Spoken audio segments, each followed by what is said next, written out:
Praise the lord. Jamia అనే పేరు కలిగిన ఉమెన్ క్రికెటర్ ఇండియా టీంలో ఉన్నారండి. ఆమె వల్ల ఆ టీం అంతా గెలిచింది.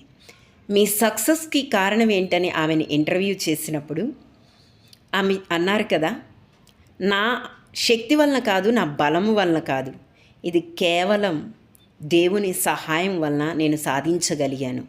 థ్యాంక్ యూ లార్డ్ అని చెప్పిందండి. మరి ఈ మాట విన్నప్పుడు చాలా సంతోషం అనిపించింది. యోసేపు కూడా కలలకు అర్థం చెప్పేటప్పుడు ఇది నా వలన కాదు, నా శక్తి వలన కాదు, కేవలం దేవుని వల్లనే ఇది జరిగిందని తను హెచ్చించుకోలేదు, కానీ దేవుణ్ణి మహింపరిచాడు.